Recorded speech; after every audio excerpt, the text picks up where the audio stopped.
बिस्मिल्लाहिर्रहमानिर्रहीम। अस्सलाम वालेकुम नाज़रीन, मैं हूं सैयद अनवारुल हसन और आप देख रहे हैं प्रोग्राम 10 तक बराह रास्त PTV इस्लामाबाद स्टूडियो से। नाज़रीन, आज की खसूसी नशिस्त में हम मुल्क की मईशत, मुल्क की सियासत और फिर हमारा जो एनर्जी सेक्टर है उसको दरपेश चैलेंजेस, क्योंकि जहां गर्मी का मौसम है वहीं लोड शेडिंग भी है और बिजली जो है वो एक सब्जेक्ट है, क्योंकि बताया जा रहा है कि अब इसके नरखों में भी इजाफा इसलिए होगा क्योंकि IMF के साथ ये बात तय थी। फिर गर्दिशी कर्जा, अब तो ये ज़बान ज़द-ए-आम है जुमला के अरबा रुपए का गर्दिशी कर्जा भी है और इस सेक्टर को कैसे दोबारा बहाल किया जा सकता है और वो क्या गुत्थी है जो सुलझ नहीं रही। हर हुकूमत के दौर में ये सेक्टर जो है मुश्किलात में घिरा हुआ होता है। इस हवाले से हम गुफ्तगू करेंगे और हमें बहुत खुशी है, हम हमारे नहायत मोहतरम हैं वफाकी वज़ीर साहब जिन्होंने दस्तक के लिए वक्त निकाला हेक्टिक स्केड्यूल के बावजूद। इंजीनियर खुर्रम दस्तगीर खान साहब, फेडरल मिनिस्टर फॉर पावर, हमारे साथ मौजूद है। आपका बहुत शुक्रिया खुर्रम दस्तगीर साहब कि आपने प्रोग्राम दस्तक के लिए वक्त निकाला। सर, एक सबसे पहले तो बिलमुशाफा मुलाकात हो रही है तो आपको मुबारकबाद। वजारत मिली है लेकिन बहुत ही चैलेंजिंग और मुश्किल वजारत मिली है। जी, वज़ीर तवानाई के साथ तो इज़हार हमदर्दी करना चाहिए। ऐसे लोगों का ज़्यादा होता नहीं है इज़हार हमदर्दी होता नहीं है, लेकिन इज़हार हमदर्दी होना चाहिए क्योंकि यक वक्त जो है जी। देखिए, एक तो जो हमारे भाई और बहनें पूरे मुल्क में जो तजर्बा उनको होता है लोड शेडिंग का, वो एक चैलेंज है। लेकिन उससे बहुत बड़ा चैलेंज जो है वो ये जो इस वजारत के तहत इदारे हैं, जो डिस्ट्रीब्यूशन कंपनीज हैं, उनमें खसारा कम करना, बिलों की बाजियाबी, उनकी जो ओवरऑल एफिशिएंसी है और उसमें जदीदियत लेके आना, वो एक अलग एक बहुत बड़ा सब्जेक्ट है।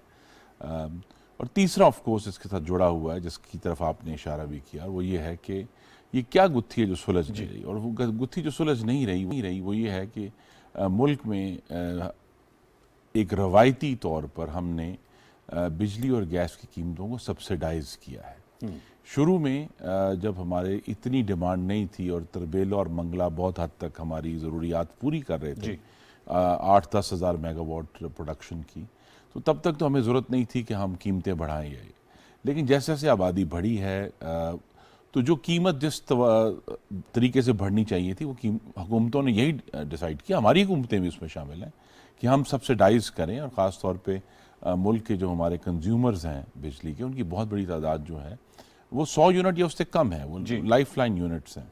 और अगर आप 300 यूनिट तक जाएँ तो तकरीबन 70% लोग तो 300 यूनिट से कम के हैं। तो उनके लिए हमेशा हमने ये सोचा है कि भाई उनके लिए कम से कम बिजली का बिल हो।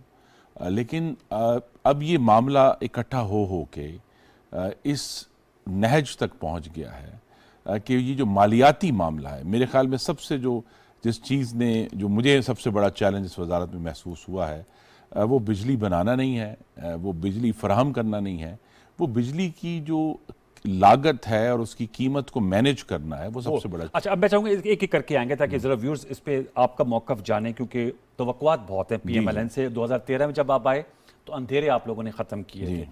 अब खुर्रम दस्तगीर साहब, पहला सवाल ये जो आम लोग पूछ रहे हैं, हमने आपका ट्विटर पे भी दिया था, उन्होंने सवाल किया कि खुर्रम साहब से पूछिएगा कि क्या वजह है कि PTI के दौर में लोड शेडिंग नहीं हो रही थी। ये लोड शेडिंग क्यों हो रही है इतनी ज़्यादा, जबकि हमारे यहाँ पैदावारी सलाहियत मौजूद है, तो लोगों का सार्फिन तक बिजली क्यों नहीं पहुँच रही?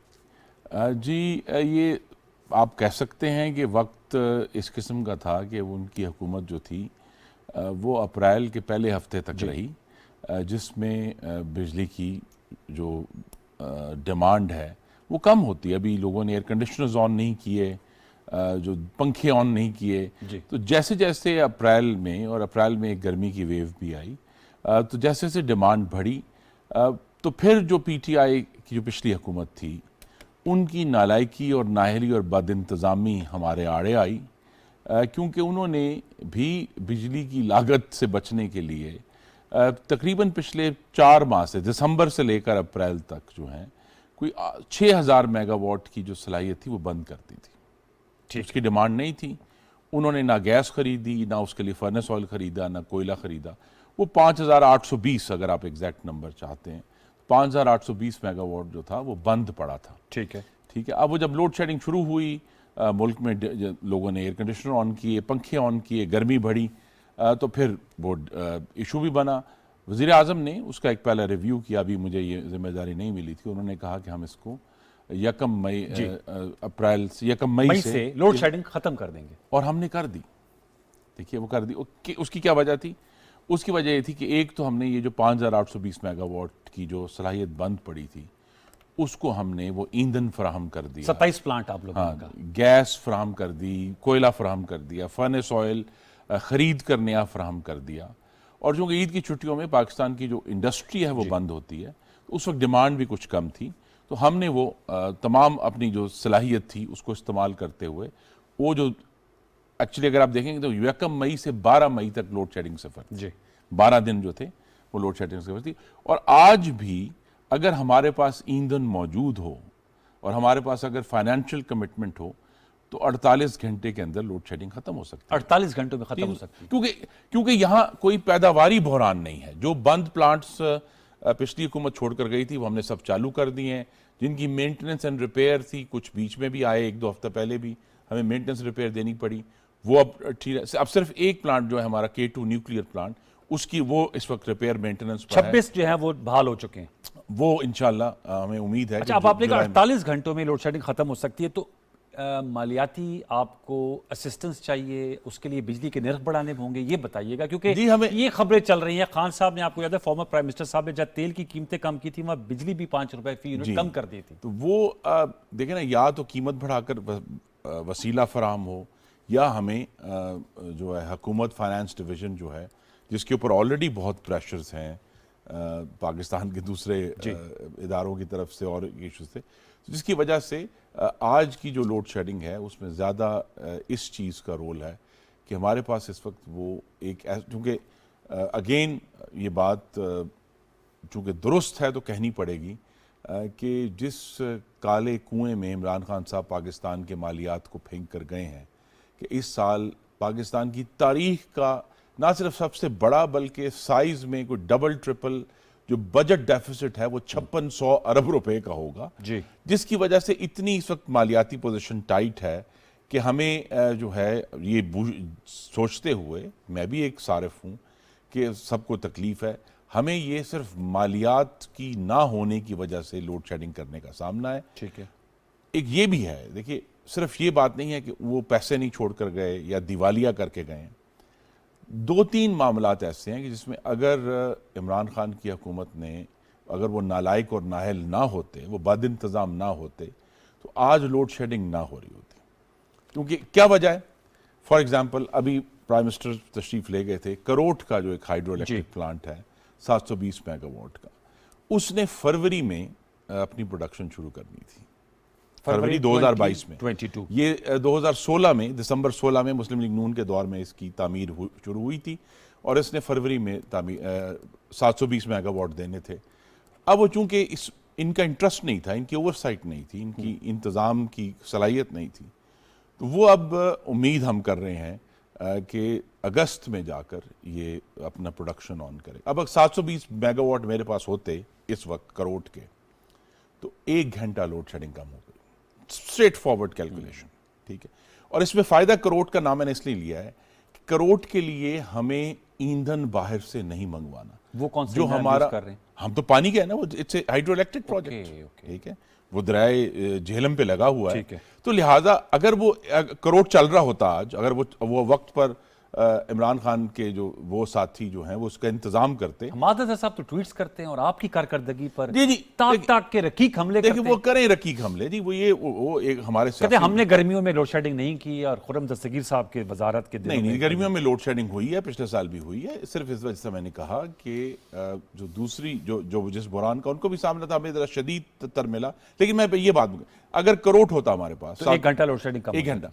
उसके बाद एक और बड़ा अहम प्लांट था थरकोल का जी, जिसको शंघाई इलेक्ट्रिक कहते हैं। वो 1214 मेगावाट का प्लांट था जिसने मई 2022 में ऑनलाइन आना था।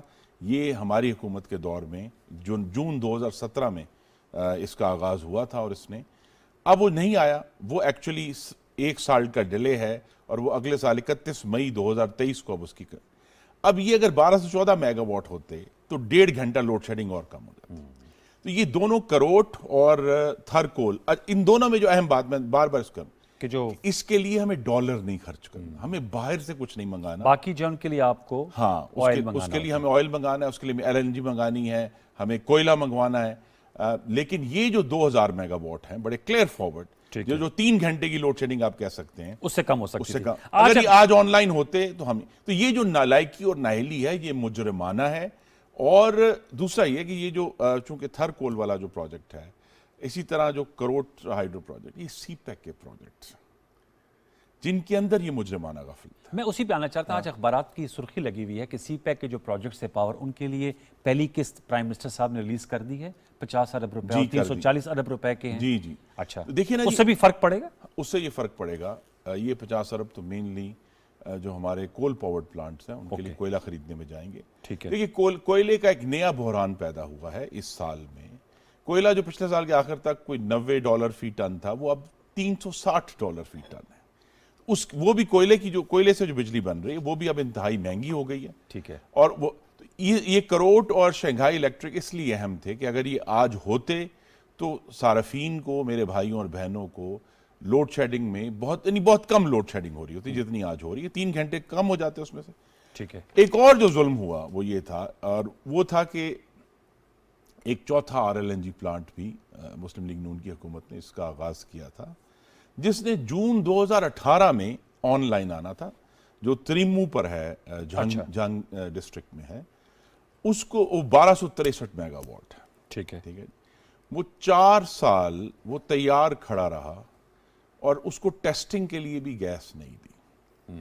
तो अब ये तीसरा पजल है। अगर RLNG हमें इंपोर्ट करनी पड़ेगी, हम करेंगे, लेकिन अगर इस त्रीमू का डिले क्यों हुआ? क्योंकि इसको कहा जी ये नैब है, ये नैब का केस है, उसमें नैब की इन्वेस्टिगेशन हुई 1000 किस्म की। अब आज अगर ये तीसरा पीस भी, जो मैं आपके नाजरीन को समझने को बताने, अगर ये 3 करोट, शंघाई इलेक्ट्रिक, थरकोल और ये, अगर ये 3 होते तो आज गालिबन लोड शेडिंग 15 मिनट की होती, जो कि सरासर पिछली हुकूमत की नाअहली, नालायकी, मैं उसे तरक्की दुश्मनी भी कहूंगा, क्योंकि सीपैक को डिले करने की कोई वजह नहीं थी। अच्छा, ये मुझे, क्योंकि आप सियासतदान भी हल्के की सियासत करते हैं, ठीक है, आप कह रहे हैं कि उनकी जिम्मेदारी है, 3 साल 8 माह वो रहे। पॉलिटिकली इसका जो फॉल आउट है वो खुर्रम साहब आप लोगों पे नहीं पड़ रहा? अब ये जिम्मेदारी आप लोगों ने ली है, सब कुछ जानते बूझते तो fall out, political capital burn कर रहे हैं आप लोग। कोई बात नहीं। फॉल आउट जब अंग्रेजी में कहते हैं when the going gets tough, the tough get going. तो हम तो पूरी महारत से, मेहनत से, काबिलियत से, जज्बे से अवाम की खिदमत इस वक्त भी कर रहे हैं, अगर जो लोड शेडिंग हो रही है, और इंशाल्लाह चंद माह में इसको सॉल्व करेंगे, इसको अच्छा। इस मामला हल करेंगे। ये हमें ये उम्मीद है कि अब ये जिस तरह ये 1263 मेगावाट जो पंजाब वाला है त्रिमू का, वो ऑनलाइन बहुत जल्द आ जाएगा। उसको हमने टेस्टिंग, करोट का आपने कहा, और करोट जो है वो ऑन हो जाएगा। शंघाई इलेक्ट्रिक के साथ हमारी गुफ्तगू जारी है। हम पूरी कोशिश कर रहे हैं कि वो भी इसी साल में, इस साल के आखिर तक अपना काम शुरू कर दे। जो अहम बात है, जो शायद पिछली हुकूमत भी उस नतीजे तक पहुंची हो, लेकिन हमारे लिए बड़ी क्लैरिटी है, जो कि मुस्लिम लीग नून का फ़ायदा होना चाहिए, कि अब बड़ा वाज़े है कि पाकिस्तान का एनर्जी सेक्टर इंपोर्टेड ईंधन पर नहीं चल सकता। आपको मिक्स चेंज करना होगा। जी, हमें अपने अंदरूनी जो सोर्सेज हैं उस पर रिलाई करना है। अंदरूनी सोर्सेज हमारे पास 4 हैं। थरकोल या पाकिस्तान के अंदर का कोयला, दूसरा पाकिस्तान की जो हाइडल पोटेंशियल है, तीसरा बिलाशुबा जिसमें अब बहुत कमी आ गई कॉस्ट में, वो है सोलर, और चौथा है विंड। ये वो 4 चीजें तो हैं। तरगीब देंगे लोगों को कि अगर लोग खुद से सोलर की तरफ, ऑलरेडी हमने सोलर के लिए जो 17% सेल्स टैक्स पिछली हुकूमत ने लगाया था वो हमने उठा लिया। तमाम जो सोलर की प्रोजेक्ट हैं उनके लिए सेल्स टैक्स उठा लिया है। तो लिहाजा अब से जो सोलर के प्रोडक्ट्स के ऊपर टैक्स नहीं है। तो ये खुद इनकरेजमेंट है कि लोग ये लगाएं। और सोलर की जो कीमत अब पहले से बहुत नीचे आ चुकी है, वो तकरीबन 4 सेंट या उससे नीचे की उसका यूनिट बन रहा है, तो जो कि बहुत अट्रैक्टिव है सब घरों के लिए भी, फैक्ट्रियों के लिए भी, ये इंपॉर्टेंट एस्पेक्ट है, इंडस्ट्रीज के लिए भी। ठीक है, हमें तो एक्चुअली उस तरफ जाना है। और ये इसीलिए अभी जो इस हफ्ते जो हमारी कोशिश जारी है, उसका भी इंशाल्लाह पाकिस्तान के अवाम को फ़ायदा होगा, कि जो हमारे 3 कोल पावर प्लांट हैं, हबको में है, पोर्ट कासिम है और साहिवाल है जी, उसमें अगरचे बहुत ही कई करोड़ डॉलर लगने हैं। उन कंपनियों के साथ हमारी गुफ्तगू शुरू होगी कि वो अपने बॉयलर्स जो हैं वो इंपोर्टेड कोयले से लोकल कोयले के ऊपर शिफ्ट करें, ताकि फिर हमें डॉलर खर्च करके कोयला मंगवाना ना पड़े और वो लोकल कोल पे चल जाएं। वो भी 1 साल के अंदर अंदर इंशाल्लाह हो जाएंगे। तो मुझे ये बड़ी उम्मीद है कि इंशाल्लाह जब तक अक्टूबर 2023 में इंतखाबात होंगे तो खान साहब तो दोबारा आ रहे हैं। आज उनकी 6 दिन की डेडलाइन भी खत्म हो रही है, आप अक्टूबर 2023 कह रहे हैं। जी आज खत्म हो रही 6 दिन, 25 को आए थे इस्लामाबाद। हम तुंदिए बाद मुखालिफ से घबराते नहीं, क्योंकि वो हमें ऊंचा उड़ा रही है। अच्छा, हाँ, ये जो शुरू में ये ख्याल था कि इतने ख़राब सिचुएशन है और और challenges- हुकूमत खुद जरा मखमसे का शिकार है कि चलाएं ना हाँ, चलाएं। बहुत सारे मामला वसीउल बुनियाद हुकूमत है। ये है, लेकिन ये है कि अब ये फैसला हो चुका है, तो इंशाल्लाह अल्लाह ताला के करम से जब तक हम इंतखाबात में जाएंगे, बिजली का जो महकमा है, कम अज़ कम अल्लाह ताला ने चाहा तो शहबाज शरीफ की क़यादत में और हमारे दूसरे लीडरान की, वो हुकूमत अल्लाह के लिए करे। क्रेडिट होगा। और सर ये गर्दिशी कर्जे का क्या करेंगे? कल आप प्रेस कॉन्फ्रेंस करते 2460 अरब है। जी 2460 अरब है। 2460 अरब कर्जा। हम इसे 1100 पर छोड़ कर गए थे। तो इसका मतलब ये है कि ये देखें, ये जो गर्दिशी कर्जे का बढ़ना है ना, उसके अंदर भी ये जैसे 3 प्लांट नहीं चले ना, उसमें भी उनका रोल है कि अगर ये प्लांट चल जाते वक्त पे और हम डोमेस्टिक फ्यूल के ऊपर चल रहे होते, तो हमें जो प्राइस डिफरेंशियल जाता है, जो मतलब हम जिस कीमत पर सारिफ को बिजली बेचते हैं और जिस कीमत पर बनाते हैं, उसके दरमियान का जो फर्क है वो जा रहा है सर्कुलर। Exactly. ठीक है जी, तो वो ना जाता, वो कम हो जाता।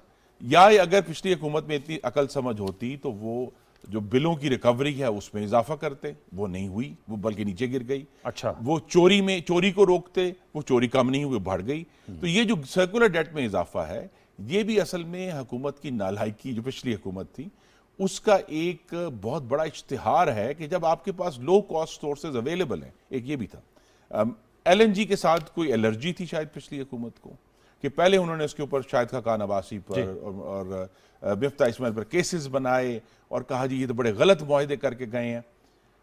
अनवार साहब, आज पाकिस्तान की जो एनर्जी सेक्टर है उसके अंदर अगर कोई बुनियाद है जिस पर हम खड़े हो सकते हैं, वो नवाज शरीफ और शाहिद खाकान अब्बासी का किया गया कतर के साथ 5 लोड हर महीने, वो है, वो बुनियाद है इस वक्त पाकिस्तान की एनर्जी सेक्टर की। कि अगर वो लोड्स ना हो तो हमें बहुत बड़ा क्राइसिस होगा। तो ये तो मुस्लिम लीग नून की हुकूमत पाकिस्तान को मुस्तहकम एक बुनियाद देकर गई थी, जिसके ऊपर हमारी उम्मीद ये थी कि इमरान खान की हुकूमत जो है, अगर वो लान तान में ना पड़ते, अगर वो ये ना कहते कि इसको गिरफ्तार कर लो, इसको जेल में डाल दो, तो उनको कतर के पास जाकर दोबारा 5 लोड्स का मजीद मुआहिदा करना चाहिए था, जिसकी बुनियाद उन्होंने एक मुआहिदा किया सिर्फ 1 लोड का। वो सिर्फ 1 लोड हमें मिल रहा है एक्स्ट्रा इस हुकूमत की वजह से, लेकिन जो मेन स्टे है वो 5 लोड का, वो मुस्लिम लीग नून देकर गई है। ठीक है। तो ये भी एक वजह है कि जब अब गैस, और जब तक ये गर्दिशी कर्जा रहेगा 24 अरबा रुपए का, जी। हमारे जो बिल्स हैं उतनी इन्फ्लेटेड आते रहेंगे और कीमतों में भी इजाफा होता रहेगा। जी क्योंकि खुरम साहब, आप लोगों ने लास्ट टाइम कहा था कि हमने बिजली दी, अब हम इसको अफोर्डेबल बनाएंगे। जी, तो ये जो हमारे बिल में जो फ्यूल एडजस्टमेंट है वो बाज़ दफ़ा बिल जितना ही होता है। तो इसीलिए मैंने अर्ज किया है कि एक मैसिव पुश आने लगी है इंशाल्लाह अगले 2-2.5 महीने में। किस चीज़ की? सोलर पावर की। अच्छा, सोलर पावर। उसके लिए, ताकि हम एक तो ये है कि हमें ये हमारी इंतज़ामी सोच की का एक टेस्ट भी है कि जो कम एफिशिएंट के पुराने प्लांट्स लगे हुए हैं उन्हें अब हमें फेज आउट करना है, तभी कीमत कैसे कम होगी जी। कि जो तेल से बनाने वाले, फर्नेस ऑयल से बनाने वाले, डीजल से बनाने वाले प्लांट्स जो हैं, सबसे पहले तो उनको बंद किया जाए और उसकी जगह जब 4 सेंट की सोलर बिजली आएगी सिस्टम में, तो ओवरऑल बिजली की कीमत कम होगी, तो सार्फिन का बिल भी कम होगा। ये जरा लॉन्ग टर्म है। नहीं, आई थिंक सोलर अगर हम कोशिश करें तो अगले 2 साल में बहुत मेजर पुश आ सकता है। 10,000 मेगावाट। आपके सियासी मुखालफिन कह रहे हैं कि आप जुलाई में बिजली के निर्ख बढ़ाने जा रहे हैं। जी, हम बढ़ाने जा रहे हैं। बढ़ाने जा रहे हैं। जी, और ये 3 रुपए 99 पैसे, ये फूड एडजस्टमेंट भी इस माह की बढ़ गई है। जी है, बिल्कुल है, क्योंकि जैसा मैंने कहा कोयला हमें अनएक्सपेक्टेडली जो और गैस भी बढ़ेगी खुरम साहब। नहीं, एक आम आदमी सर कैसे, आप तो हल्के की सियासत करते हैं, कैसे how they would be able to meet their both ends? जी, ये बिल्कुल एक हमें एक मुश्किल चैलेंज है, लेकिन पिछली हुकूमत के बरक्स ऐसा ही चैलेंज हमें 2013 में भी मिला था दहशतगर्दी के मामले में। उस वक्त आपके पास 2/3 मेजॉरिटी थी, आप लोग फैसले कर सकते थे। उस वक्त ये तो खान साहब की लॉन्ग मार्च और हमें भूल जाता है, हमें उस Hanging वक्त sword लगता था कि पाकिस्तान से दहशतगर्दी कभी खत्म नहीं होगी, लेकिन हमने कर दी। सर वो 5 इयर्स उस वक्त ये लगता था कि कभी भी लोड शेडिंग खत्म नहीं होगी, हमने कर दी जी। उस वक्त लगता था कराची का भी पूरा मन नहीं होगा, सब एक्सपर्ट्स इसके ऊपर, लेकिन हमने कर दिया। तो अभी भी अगरचे वक्त कम है, लेकिन इंशाअल्लाह अगले इंतखाबात की, अगर पाकिस्तान की आवाम ने हम पर एतमाद किया, अल्लाह ताला की रहमत हुई, तो इंशाअल्लाह हम इसको लेकर चलेंगे। और ये जो बिजली की कीमत कम करने का जो चैलेंज है, हम उसको एक्सेप्ट करते हैं और इंशाल्लाह करेंगे। और आज आप कह रहे हैं हकीकत पसंदाना बात यह कि जब तक से मिक्स चेंज नहीं करेंगे मौजूदा हालात में बहुत डिफिकल्ट होगा। जी देखिए, हमारा क्योंकि मालियाती इश्यूज हैं इसके अंदर, मालियाती गर्दिशी कर्जा देखिए है, क्या हम क्या सब्सिडाइज्ड बिजली की कीमत कम करने के लिए हम क्या ये कर रहे हैं कि जो कोयले के ऊपर जो इंपोर्टेड कोयले के प्लांट्स हैं उनको लोकल पे शिफ्ट कर रहे हैं जी। हम ये जो प्लांट्स बंद पड़े थे या चल नहीं रहे थे, जैसे शंघाई का प्लांट है थरकोल के ऊपर, हम उनको चला रहे हैं। इंशाल्लाह इस साल के आखिर तक उसको चला देंगे। हम करोट को चला रहे हैं। जो अदर हाइडल के प्रोजेक्ट्स हैं वो जो बंद पड़े हैं उनको हम कर रहे हैं। और प्राइम मिनिस्टर का उस दिन करोट जाने का फ़ायदा ये हुआ कि उन्होंने हमारे जो चाइनीज़ दोस्त हैं उनसे एक दरख्वास्त की। तो उन्होंने कहा कि जब तक ये प्लांट जो है अपनी कमर्शियल ऑपरेशन शुरू नहीं करता, वो पाकिस्तान को मुफ्त बिजली देंगे। ट्रांसमिशन ऑफ जो इलेक्ट्रिसिटी भी बहुत बड़ा इशू है। हमारे बहुत से सिस्टम तो ट्रिप हो जाते हैं, वो तो लोड ही नहीं बर्दाश्त कर सकते। नहीं, ट्रांसमिशन में भी एक तोहफा मुस्लिम लीग नून की हुकूमत देकर गई थी, जो पाकिस्तान के अवाम को मिल चुका है। जो मटियारी से लाहौर तक जो ट्रांसमिशन वेरी हाई वोल्टेज जो ट्रांसमिशन लाइन है, उसने पिछले साल के आखिर में काम करना शुरू कर दिया है। तो ट्रांसमिशन के बहुत सारे बहरान उससे हल हुए हैं। अच्छा। मजीद भी ट्रांसमिशन लाइन्स बिछ रही हैं। इंशाल्लाह भी चंद हफ्तों के बाद प्राइम मिनिस्टर जो फैसलाबाद नॉर्थ का स्टेशन है उसका इफ्ताह करेंगे, उसके करीब ही एक लालिया में स्टेशन है उसका इफ्ताह करेंगे। तो बहुत सारे प्रोजेक्ट जो हैं ट्रांसमिशन के, ट्रांसमिशन अब इतना बड़ा बहरान नहीं रहा। बहरान दो जगह पर है। बिजली का ईंधन सस्ता वाला इस्तेमाल करना है जो पाकिस्तान के अंदर से आए। दूसरा बहरान ये है कि हमें जो डिस्ट्रीब्यूशन कंपनी हैं उनके जो खसारा है उसको कम करना। ये दो प्रिंसिपल। तो ये अगर आप एनर्जी मिक्स के बाद जो चेंजेस हैं वो अभी जो आईएमएफ से बातचीत, तो डिस्ट्रीब्यूशन कंपनीज के हवाले से भी उनके कुछ डिमांड्स हैं। देखिए, आईएमएफ कभी भी ये उनका दिफा नहीं है। आईएमएफ ये नहीं कहता कि आप ये करें और आप वो करें। आईएमएफ हमसे कहता है कि आपने हमसे जो कर्जा लिया है आप उसे कैसे वापस करें। और फिर जब उसका तज्जिया किया जाता है, वो देखते हैं कि भाई एनर्जी सेक्टर में बड़ी मैसिव सब्सिडीज हैं, तो वो ये कहते हैं कि आप सब्सिडीज ना दें और अपने कर्जा वापस करने की सलाहियत को बढ़ाएं। ठीक। तो आईएमएफ की तरफ से ये प्रेशर हमारा ही है। पिछली हुकूमत के लिए बड़ा आसान था, कहते ना हमें आईएमएफ ने ये कहा है, हमें आईएमएफ ये नहीं कहता। आईएमएफ ये कहता है कि आपने मुल्क का इंतजाम ठीक करें। वो इंशाल्लाह हम करने जा रहे हैं। शौकत तरीन साहब, सेंटर साहब है, वो अक्सर कहते हैं कि जी ये जो हमने सब्सिडी दी थी ये फंडेड थी, और चाहे वो बिजली है या तेल है, तो वो कहाँ से फंड कर पा रहे थे। और अब आप लोग तेल तो आप लोगों ने बढ़ा दिया। बिल्कुल फंडेड नहीं थी। वो 31 मार्च 2022 तक फंडेड थी। उसके अगले 3 महीने वो अनफंडेड। वो फ्रीज कर गए थे खान साहब, तो फॉर्मर प्राइम मिनिस्टर तो फ्रीज कर गए थे जून तक।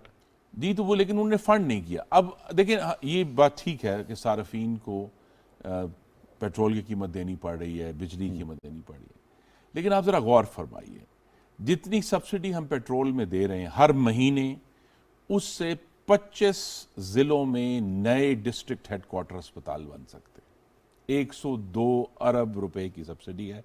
एक डीएचक्यू अस्पताल 4 अरब कुछ का बनता है जी। तो हम 25 अस्पताल बना सकते हैं सिर्फ उस। लेकिन सर अब ये तो अब आपकी जरूरत बन गई ना बिजली, तो हमें इस पर लग्जरी रही नहीं ना। इसीलिए इसका जो शॉर्ट टर्म सोल्यूशन तो कोई नहीं है। मैं आपको खुलकर ये बात, कोई मैजिक सोल्यूशन नहीं है, कोई जादू की छड़ी से नहीं हो सकता। देखिए सोल्यूशन क्या है। सोल्यूशन ये है कि इंशाल्लाह ये त्रिमू का प्लांट है आरएलएनजी का, जो दुनिया के एफिशिएंट तरीन प्लांट्स में से है। एक ये भी चलें ज़िमनन बात निकल आई।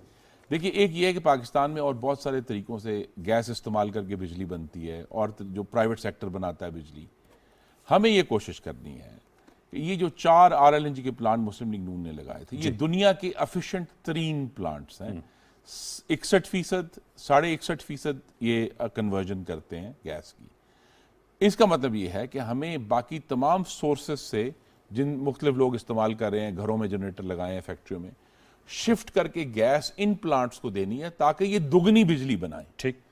दुगनी बिजली बनाएंगे, उससे भी कीमत कम होगी जितनी आप एफिशिएंटली प्रोड्यूस करते हैं। और मुझे, जिस तरह मैंने कहा, मुझे बड़ी उम्मीद है कि इंशाल्लाह शंघाई इलेक्ट्रिक भी इस साल आ जाएगा। करोड़ तो अगले महीने 2 महीने में। लाइन लॉसेस के हवाले से सर कोई बेहतरी आएगी? जो चोरी हो जाती है हमारी बहुत ज्यादा, कुंडा सिस्टम जो खराबी हुई पिछले 4 साल में, उसका तदारक भी उसकी तदारक का आगाज कर दिया है जी। मैं जो 10 हमारी डिस्ट्रीब्यूशन कंपनीज हैं 6 में मैं ज़ाती तौर पर जा चुका हूँ ऑलरेडी 1 महीने में, बाकी 4 में भी जाऊँगा, और हम उनकी बहुत सख्त मॉनिटरिंग कर सर उनमें ब्लैक शीप्स भी होती है ना, वजीर चेंज हो जाए लेकिन वो जो काली भेड़ें हैं उनका भी तो कुछ करें इलाज। जी, वो तो काली आप इधर गए उन्होंने फिर वही काम शुरू कर नहीं, दिया। नहीं देखिए, जो 5 डिस्कोस हैं उनमें हालात निस्बतन बेहतर, 4 में हम कह सकते हैं बहुत बेहतर हैं। इस्लामाबाद की जो है, गुजरांवाला की है, मुल्तान की है और फैसलाबाद की है। बाकी लाहौर चूंकि उसका हुजम बहुत बड़ा है, ठीक है, तो वहाँ इश्यूज हैं, लॉसेस के भी इश्यूज हैं, चोरी के भी इश्यूज हैं, और जो बाकी हमारी डिस्कोस हैं उधर हालात तो काफ़ी वैसे परेशान कुन है और चैलेंजिंग है। पेशावर में, ट्राइबल एरियाज़ में, कोयटा में, सक्खर में और हैदराबाद में। लेकिन एज आई सेड, ये एक मुश्किल सूरत हाल है। मुश्किल सूरत हाल में हमने हथियार नहीं डालने, हमने इसका मुकाबला करना है अज़म से, वलवले से, महारत से और नई टेक्नोलॉजी से। इसका बसन देखिए, हमने बड़े दिलचस्प बात है कि जहाँ मसलन हमें कहा जी लाइन लॉसेज जो होते हैं 2.5% लाइन लॉस हो गया जी, जहाँ जहाँ भी अब जदीद मीटर लग रहे हैं वहाँ से अचानक लाइन लॉस गायब हो जाता है। लेकिन नए पूरे मुल्क के मीटर तब्दील करना, इंडस्ट्रियल भी और डोमेस्टिक भी, उसके लिए भी तो कई अरब डॉलर दरकार है ना जी। हमें एक बहुत बड़ा प्रोजेक्ट है।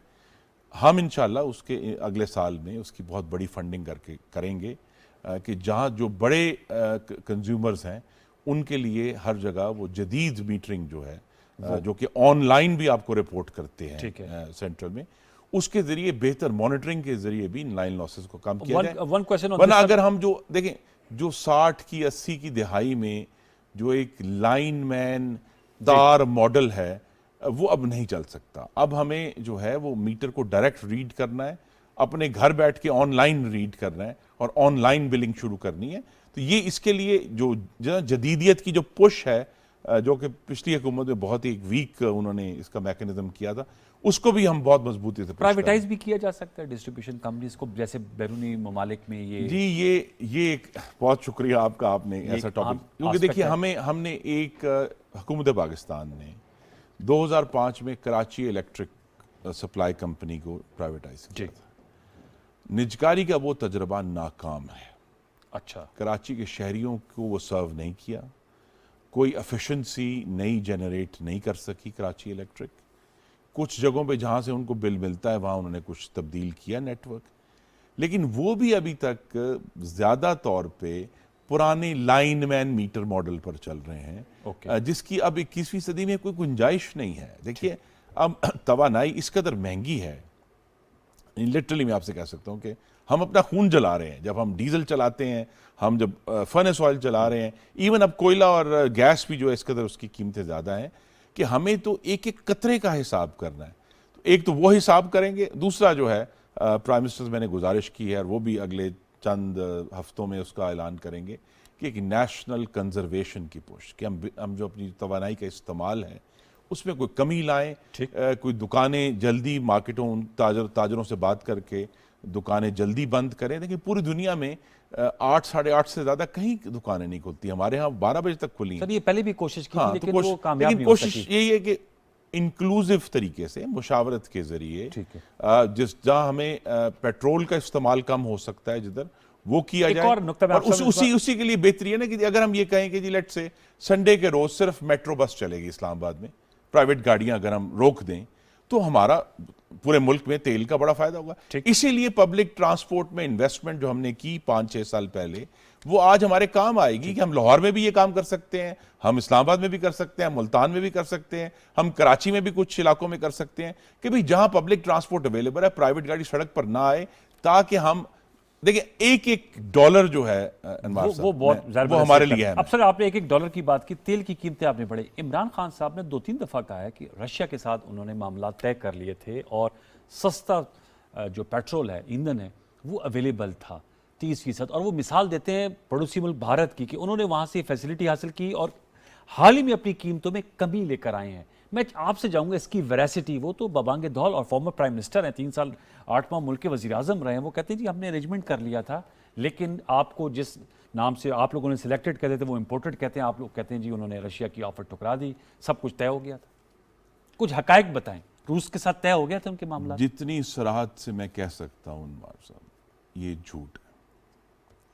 देखिए, वाहिद ऑन रिकॉर्ड दो चीज़ें हैं, मैं आपके सामने रख देता जी हूँ। रूस के जब फॉरेन मिनिस्टर सर्गे लैवरोव जी 2021 गालिबन फरवरी में जी तशरीफ लाए थे, उस वक्त उन्होंने एक अपनी जो रिमार्क्स दिए थे इस्लामाबाद में, उसमें कुछ मुबहम अल्फाज में कहा था कि हम एनर्जी सेक्टर में भी ताउन कर सकते हैं। ठीक है। उसके बाद जब इमरान खान साहब का जो बहुत ही एक इल एडवाइज दौरा था रूस का, उसमें वो गए, वापस आए, तो मेरे जो पेशरो थे उन्होंने एक ख़त लिखा, हमाद अजहर ने। हमाद अजहर साहब ने एक ख़त लिखा। ख़त मुआहिदा नहीं है। इस फैसिलिटी के लिए लिखा था जी नहीं, उन्होंने कहा था कि हमें ताउन बढ़ाना चाहिए रशिया के साथ। उसमें 30% डिस्काउंट का कहीं जिक्र नहीं कोई है। जिक्र नहीं, वो 30%। ऑनलाइन मौजूद है। साबिक वजीर साहब बार बार वो खत डालते हैं ऑनलाइन, आपके नाजरीन पढ़ सकते हैं। कहीं भी किसी डिस्काउंट का, किसी मुआहदे का, तो लिहाजा जो कि बराह रास्त तो वजारत बिजली का उससे ताल्लुक़ नहीं है, लेकिन वजारत पेट्रोलियम में भी जो इस वक्त हमारे मिनिस्टर ऑफ स्टेट हैं डॉक्टर मुसद्दिक मलिक, वो सराहन कह चुके हैं कि कागज़ का एक टुकड़ा मौजूद नहीं है जो कमिट करे रूस को पाकिस्तान को तेल या गैस बेचने के ऊपर। ओके। रूस के पास अब अगली बात, रूस के साथ जो ताल्लुकात हैं उसका आगाज़ मुस्लिम लीग नून ने किया था। हमने 2014 में पहला दफाई ताउन का मुआहिदा किया रूस से। उसके बाद से आज तक 8 साल हो गए हैं। पाकिस्तान और रूस की मुश्तरका मिलिट्री मशकें रेगुलरली होती हैं, एक साल छोड़ के आगे, एक उनकी तरफ एक हमारी तरफ। और जो रूस के साथ दिफाई ताउन है वो हमने बढ़ाया था। तो ये कहना कि जी रूस के साथ इन्होंने कोई आगाज़ किया है, ये भी गलत है। अगली बात जो है, रूस के गंदम बेचने पर पाबंदी नहीं है। हमने रूस के साथ गुफ्तगू का आगाज़ कर दिया है गंदम खरीदने के लिए। और गंदम भी क्यों खरीदनी पड़ रही है? क्योंकि इमरान खान साहब ने आज से 5 महीने पहले खाद का इंतज़ाम नहीं किया। और ये एक कानून फितरत है कि जब किसान, हमेरा काश्तकार भाई खाद के लिए लाइनों में लगेगा, तो 5 महीने बाद जब फसल कटेगी तो शहरी आटे के लिए लाइन में लगेगा। तो अच्छा, पाकिस्तान गंदम नहीं है, कम है। ठीक। तो लिहाजा हम, लेकिन लिहाजा पे जो आपने कीमतें कम करने की बात की आटे की, जी तो कर बड़ा दी हैं, वो लेकिन कर उस दी पर मुश्किल पेश आएगी अवेलेबिलिटी। जी, तो अवेलेबिलिटी कर रहे हैं ना जी, हम रशिया से बात कर रहे हैं, ठीक है। हमने यूक्रेन से भी बात की है, सर छोटा सा वक्फा ले हमने लेते हैं। दोनों से बात की है ठीक है। कि जो हमें बेहतर कीमत पर प्रोवाइड करेगा गंदम, हम उसे गंदम खरीदेंगे। चल, लेकिन आपने फेडरल मिनिस्टर खुर्रम दस्तगीर खान साहब ने कहा है कि रशिया से कोई ऐसा मुआहदा नहीं हुआ था साबिक़ा हुकूमत का कि तेल की जो कीमत है, यादाश्त भी नहीं कोई है, यादाश्त भी नहीं है, जिसे कहते हैं मेमोरेंडम ऑफ अंडरस्टैंडिंग के 30% कम कीमत पे मिलेगा। चूंकि ये बात हो रही थी और भारत की एग्जाम्पल दे रही थी, इसलिए हमने वजाहत ले ली। एक छोटा सा वक्फा लेंगे, वक्फे के बाद आएंगे तो दीगर सवालात भी खुर्रम दस्तगीर खान साहब के सामने रखेंगे। एक छोटा सा वक्फा, दोबारा लौट के आते हैं, हमारे साथ रहिए।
Welcome back viewers. हम गुफ्तगू कर रहे हैं वफाकी वज़ीर तवानाई खुर्रम दस्तगीर खान साहब से, चूँकि बहुत बड़ा इशू है और पाकिस्तान के हर खास व आम को बहुत ज़्यादा मैटर करता है। बिजली कब आ रही है, बिजली कब जा रही है, बिजली का बिल कितना बढ़ गया है, बिजली का बिल कितना कम हो गया है, कैसे हमारे हालात निकलेंगे, गर्दिशी कर्जे के चुंगल से कैसे निकलेंगे, वो सवालात हमने आपके सामने रखे, खुर्रम साहब के सामने रखे जो आपके अज़हान में थे। खुर्रम साहब, ज़ाहिर बात है इकॉनमी स्टेबल हमारी होगी तो हम आगे बढ़ सकेंगे, लेकिन मसला ये है कि जब तक से पॉलिटिकल स्टेबिलिटी नहीं होगी हम आगे नहीं बढ़ सकते। खान साहब 25 मई को आए, जैसे मैंने कहा उस तस्करा बरसबील तस्करा हो गई बात कि आज उनकी डेडलाइन ख़त्म हो रही है।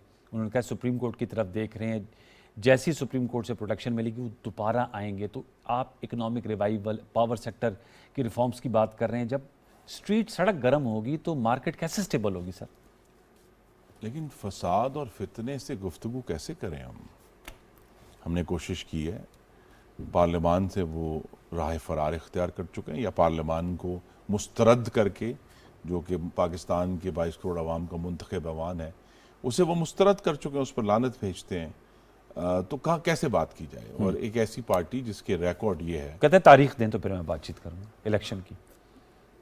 तारीख तो फिर सितंबर 2014 है, जो कि जिस इमारत में बैठ के ये इंटरव्यू कर रहे हैं उसमें इमरान खान की जमात के लोग डंडे लेकर अंदर आए थे। इन कैमरों को तोड़ा था, करोड़ों के ये रुपए के ये कैमरे हैं, उनको तोड़ा था, इस इमारत पर कब्जा किया था, और फिर कुछ देर बाद वो यहाँ से डंडे लहराते, झंडे लहराते, विक्ट्री साइन बनाते यहाँ से निकले थे। रिकॉर्ड तो ये है, तारीख तो ये कहती है। तारीख ये भी कहती है कि जब वो यहाँ आए थे तो उन्होंने बुलडोजर लेके पार्लियामान का जंगला करा दिया। तारीख तो ये भी कहती है कि जिस तरह लाहौर में उन्होंने जो है वो जो पुलिस का एहलकार था कमाल उसको कत्ल किया, तो यहाँ इस्लामाबाद पुलिस के दर्जनों अफसरों और एहलकारों की हड्डियां तोड़ी, उनको मारा। तो ये तो रिकॉर्ड तो उनका, रिकॉर्ड देखिए, रिकॉर्ड पीटीआई का फितने और फसाद का। लेकिन वो कहते हैं जब वो हुकूमत में थे तो उन्होंने मौलाना साहब को लॉन्ग मार्च की और बिलावल साहब को भी अपॉर्चुनिटी दी, मरियम साहबा भी लेकर आई थी। अगर वो भी H9 तक महदूद रहते तो कोई वाकया नहीं होना था। उनका जो इसरार कि मैं सुप्रीम कोर्ट के हुक्म को रिजेक्ट करता हूं, मुस्तरद करता हूं, और मैं और मेरे हवारी डी चौक जाएंगे, और सुप्रीम कोर्ट के हुक्म के बावजूद उन्होंने मुस्तकिल तरगीब दी। वो तरगीब जो उससे पहले वो कह रहे थे कि खूनी मार्च होगा, वो खूनी, वो तो शेख रशीद साहब ने कहा। चले जो भी है, वो शेख रशीद साहब भी कल तक तो खैर बड़े करीब थे, अब सुना कुछ फासला हो गया, ठीक है। और कल जो एक बड़ा मैं समझता हूँ कि धमाका खेज जो एतराफ़ इमरान खान साहब कि लोग मुसल्ला थे, कि लोग मुसल्ला थे, नंबर एक।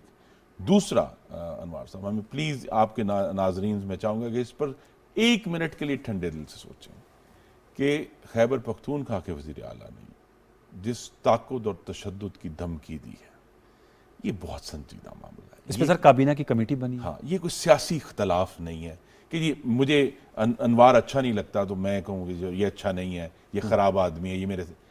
जब मैं कहूँ कि मैं ताकत लेके इस पर चढ़ दौड़ूंगा, ये पाकिस्तान का आइन है भाई, और ये बात भी नाजरीन को मालूम होनी चाहिए, टेक्निकल बात है।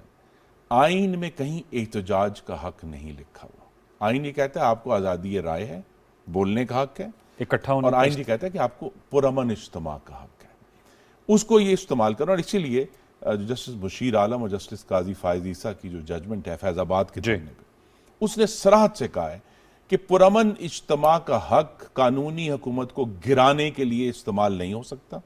और जो कल का जो है ना, ये पिस्तौल विस्तौल आ गया, उसने ये बात उसी जजमेंट में लिखी है कि उसको इंसरेक्शन के लिए, यानी मुसल्ला शोरिश के लिए किसी इज्तिमा को इस्तेमाल नहीं किया जा सकता। उन्होंने ये भी लिखा है कि आप पाकिस्तान की सड़कें जो हैं वो कैंपिंग ग्राउंड नहीं बन सकती मुस्तकिल वहां। और जो अहम तरीन बात है कि शहरियों के जो आसपास शहरी रहते हैं उनका जो हक है कारोबार का, रोजगार का, अपने बच्चों की जानो माल की हिफाजत का, वो भी उतना ही अहम है जितना इजहार राय की आज़ादी।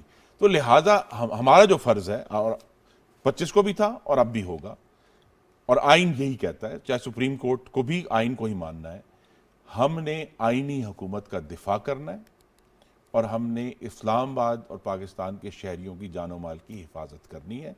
यही हमारा मिशन है, इससे आगे मिशन नहीं है।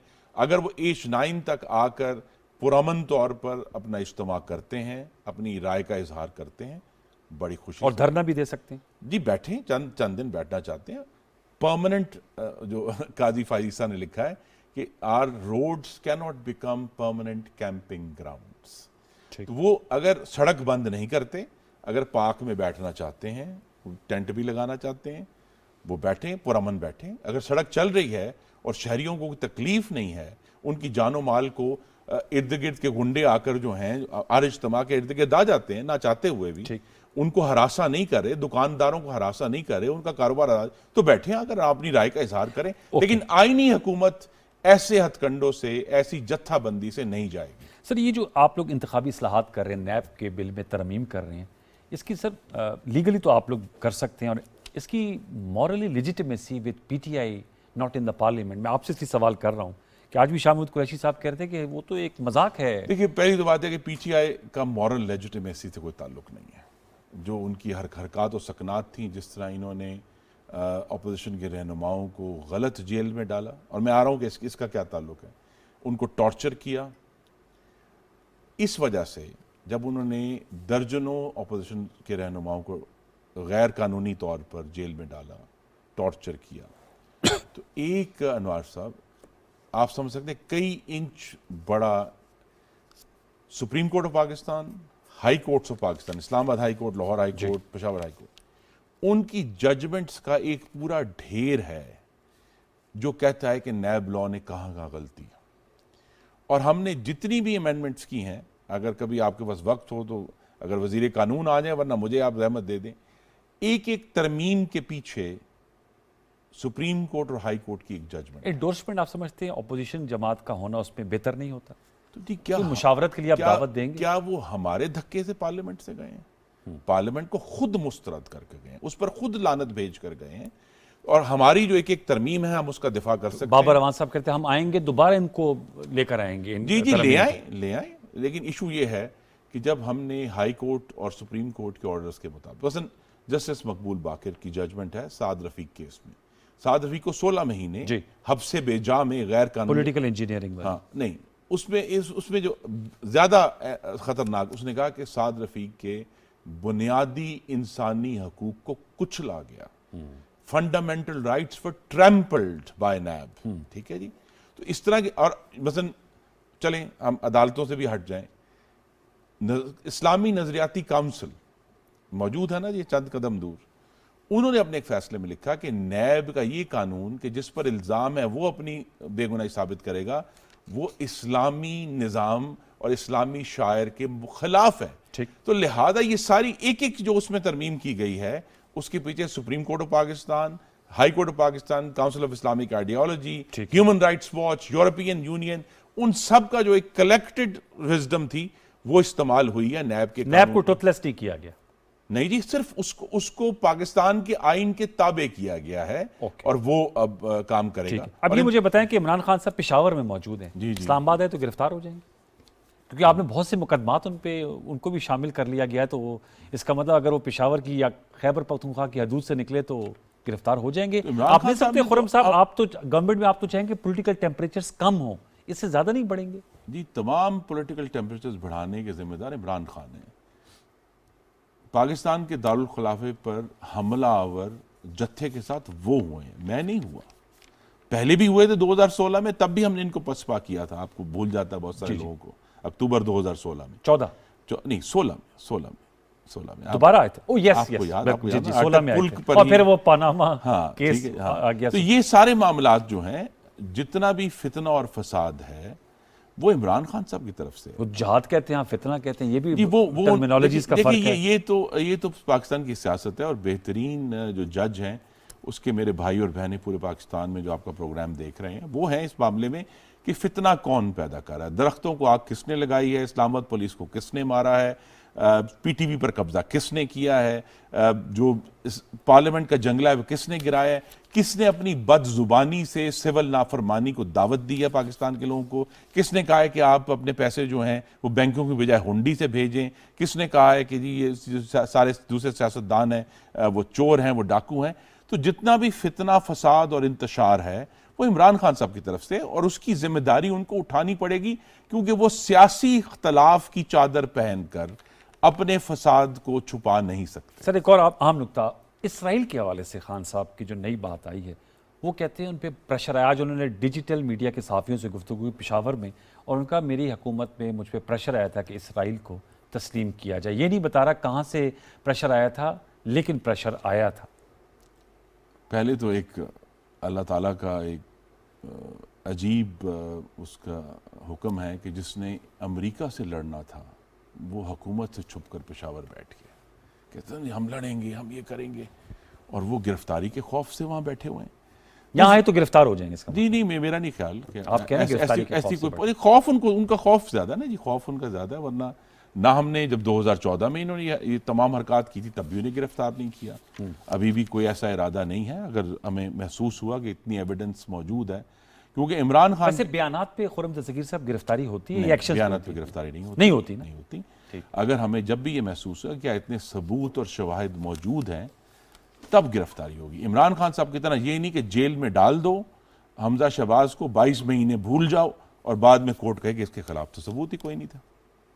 और ये जो इसराइल वाला मामला है ये रूस की तरह सराहन के सैयद से कहता हूं कि झूठ है। इसराइल के में जो एक पाकिस्तान टेलीविजन पे कुछ प्रोग्राम करते रहे हैं, एक एंकर साहब तशरीफ ले गए थे, वो इमरान खान के दौर में तशरीफ ले गए थे। इसराइल के जहाज़ों की खबरें, यहाँ आने की खबरें उनके दौर में उठी, रिक्रूटमेंट दौर में हुई थी। और गालिबन जो सबसे अहम तरीन एविडेंस है वो ये है कि जब लंदन में कुछ साल पहले मेयर का इलेक्शन हो रहा था जी, तो पाकिस्तानी नज़ाद सादिक खान के मुकाबले में जैक गोल्डस्मिथ, जो इमरान खान साहब के साबिक बरादर निस्बती हैं और यहूदी नस्ल के हैं, तो इमरान खान साहब ने ये बेहतर समझा कि वो जैक गोल्डस्मिथ की हिमायत करें, सादिक खान की हिमायत ना करें। तो एक रिकॉर्ड है, आपके नाजरीन बेहतर जज कर सकते हैं। इसराइल पे मौजूदा हुकूमत की पॉलिसी बिल्कुल वाज़ेह है कि हम फ़लस्तीन के मसले के हल तक, जब तक फ़लस्तीनियों का हक़ खुद इरादी तस्लीम नहीं किया जाता और एक फ़लस्तीनी रियासत कायम नहीं हो जाती, इसराइल को एक्सेप्ट करने का सवाल भी पैदा नहीं होता। Sir, towards the end Punjab में अब तो बलीगौर रहमान साहब गवर्नर बन गए और पंजाब कैबिनेट भी हल्फ उठा लिया है, क्राइसिस ख़त्म हो गया है। मामलात आज भी लाहौर हाई कोर्ट में मामलात चल रहे हैं। हमजा शहबाज साहब कहते हैं 25 अरकान सूबाई असम्बली की डिसीटमेंट के पास, उनके पास मेजॉरिटी नहीं है। तो आप समझते हैं कि पंजाब में आपको स्टेबिलिटी आई है या अभी भी सारी नज़रें कोर्ट्स की तरफ ही मरकूज़ हैं? नहीं, नज़रें एक ही तरफ रहेंगी। दो जगह कह सकते हैं नज़रें हैं, एक अल्लाह ताला की तरफ और पाकिस्तान के अवाम की तरफ। तो हमें ये उम्मीद है कि हमने आइन की सरबुलंदी का एक बेड़ा उठाया है और ये कोशिश है कि मुल्क जो है वो आइन और जमहूरियत के तहत चले। जमहूरियत का मुहासरा हमेशा जारी रहता है नवार साहब, ये आप नोट करें ये बात कि जब भी जमहूरी क़ुव्वतें आएंगी उनका मुहासरा होगा, उनके ऊपर हमले होंगे।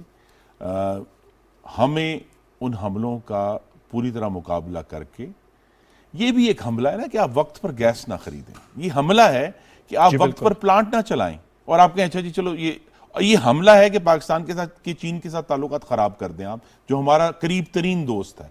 तो जब अब ये हुकूमत वापस आई है, बहुत सारा काम तो हीलिंग का है, लिटरली, कि आपने जो है ना वो शिफा करनी है जो बीमारियां छोड़ गई है, वक्त कम मुकाबला सख्त। हाँ, तो ये जो फसादी हुकूमत थी, फसादियों की, इसमें जो ये बीमारियां दे गए हैं कौम को, चाहे एनर्जी सेक्टर में है, कहीं और है, पाकिस्तान की खारजा पॉलिसी में है, उसको शिफा देनी है, उसको हील करना है और इंशाअल्लाह अपनी पूरी कोशिश से पाकिस्तान के अवाम को वो फलाह फराम करनी है जिसके वो हकदार हैं और वो फराम करना हमारा फ़र्ज़ है। बहुत बहुत शुक्रिया इंजीनियर खुर्रम दस्तगीर खान साहब, फेडरल मिनिस्टर फॉर पावर, आपने हमारे साथ नशिस्त की। व्यूअर्स, फेडरल मिनिस्टर में तफसीली गुफ्तगू की मुख्तलिफ पहलू उठाए, बिलखसूस जो महकमा इनके पास है, जो बहुत इंपॉर्टेंट महकमा, आपने सुन ली है इनकी सारी बातें। इनका बिजली का जब तक से हम सोलर पे नहीं जाएंगे, पानी से बिजली नहीं बनाएंगे या मुकामी कोयले से नहीं बनाएंगे, बिजली की कीमतों को कमी लाना जो है वो बड़ा उस कठिन काम है। साथ में मालियाती खसारा है, पाकिस्तान में गर्दिशी कर्जा है,